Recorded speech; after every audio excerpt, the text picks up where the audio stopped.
It's a sham. It's a sham. Well, we got a few more minutes left, so let's wrap it up. And love to get you back. I understand you're going to be taking some R&R, the most important duty, a man can do, and that is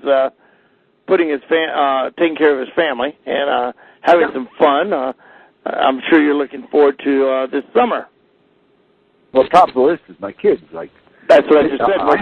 I invited them to this whole world. I should do some time with them and protect them. But all that said, if nobody ever speaks for me again, to me or whatever, what I've done in the past by way of documentation and tapes and everything is easily reviewed, accessed, debated, discussed, sort out the truth from fiction from yourself. Don't necessarily believe every word I said today. I hope that you do, but check my work.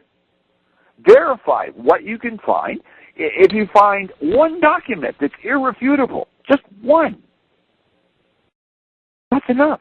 Well, absolutely. I always tell people they should always, don't take anyone's word for it. Alex Jones says it all the time too. Google it, search it. Because then you could say, not only did you hear it, but you saw it for yourself. That's why when I tell my friends, they say, well, Jim, I don't believe this about you, and I don't believe that. And I say, well, you know what? Are you my friend? Yes. Are you my ally? Yes. Well, then do me a favor. Don't go by what I'm telling you. I want you to look at it, see if it's true or not yourself, apart from me, okay? A little bit of research. Take 5 or 10 minutes out, because then you could say and know in your heart that you have not been deceived or lied to, and you have more passion when you speak and defend me, or when you defend anybody else, or when you're trying to speak and expose corruption. You can say you've seen these documents, and and people can read your body language and know, and look in your eyes. Go ahead. Well, okay. Time's not nearly done, so I'll end it with the beginning. The preamble of the Constitution. All men are equal. So anyone, anywhere, rich man, poor man, man in Georgia, man up in Oregon, right? Right. You're all citizens, as is your wife and as are your kids. Barack Obama or any of his underlings, all the way down the line, employed by the government, work for you. They are your servants. They are answerable and accountable to you, pursuant to the Constitution. All men are equal. You don't have to understand my documents. All you have to do is ask the people who work for you to explain them to you. It's their job, not yours, not mine, theirs. All you have to do is verify that something once existed and it's missing. Why? You got something here that appears to be real. Is it real or is it not? Because it correlates to something that's missing. It is that simple. And the Barack Obama, he'll go to town hall meetings there. He did it for years there until he got elected. He's a man of the people, right? Right. Come to Canada and all of Canada loved him, right? Well, he's just a guy, and he's supposed to do his job, and whether he's got a questionable background or what his political standing is irrelevant. The buck stops with him, just like Truman said. Right. He got there. He wanted the job. He's the man in charge, right? He's the guy that's out there. Well, actually, he's not.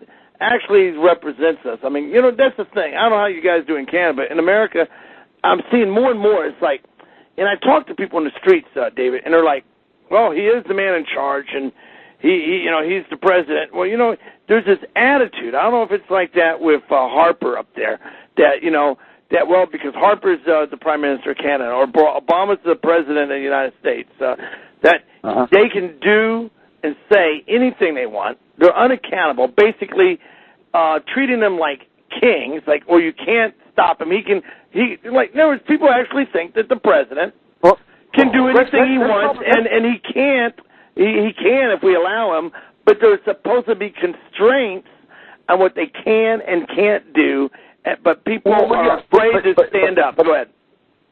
Yeah, but that's true with 97% of the population, right? Right. But not the people that took the time to listen to this show. Absolutely right. We believe it or not, David, we get a lot of people that stumble across our show that aren't regular listeners. Yeah, but the people that took the time out of their day, they cared enough to sit down and listen to the show.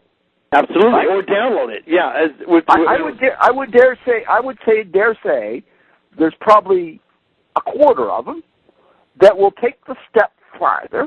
Right?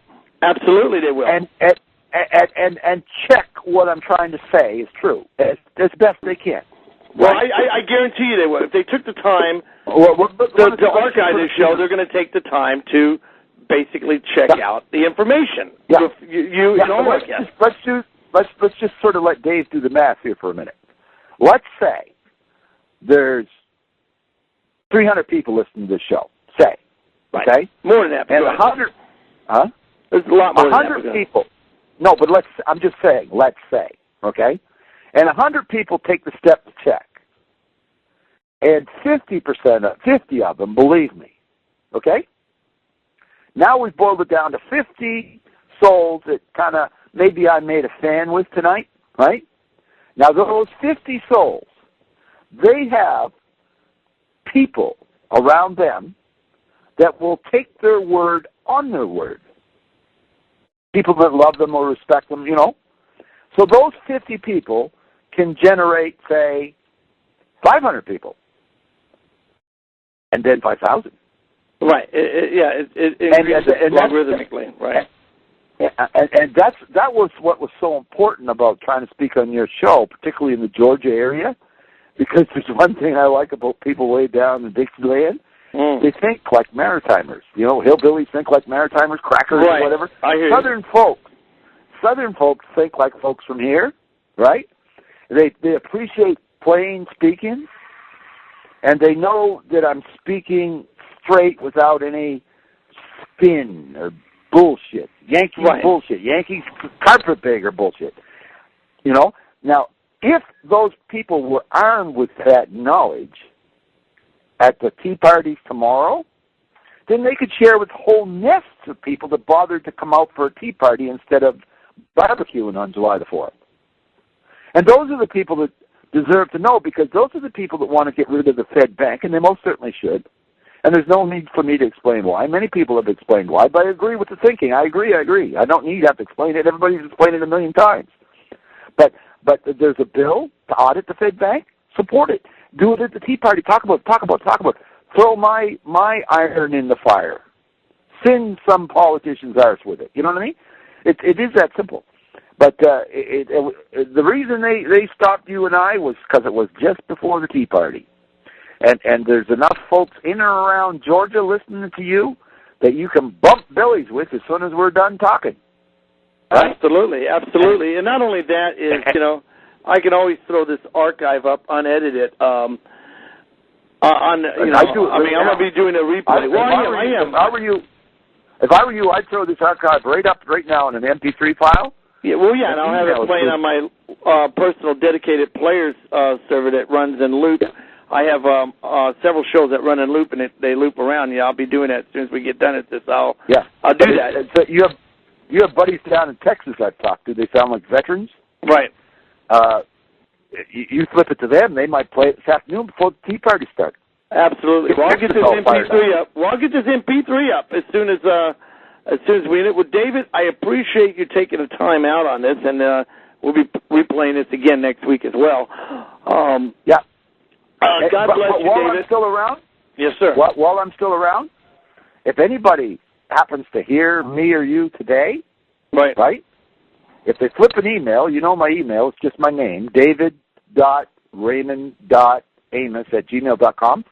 Anybody hears it, any of your friends, flip me an email and say, hey, Dave, send me your shit, right? I will send them the same stuff I sent the FBI in New York today. They can have her. And they can flip it to 50 of their friends Click of the button, and it can all start. And you understand that Rome might have burnt down because of a grassroots wildfire that somebody was playing with a Bic lighter at the wrong time? You know, it could happen. Absolutely. You know what I mean? You never know that. I mean, you could start a grassroots wildfire in Georgia this afternoon. It's possible. You never know. Because you have people that take your word as gospel. You understand? Yes, I do. And then you just forward my email that you already have. Right.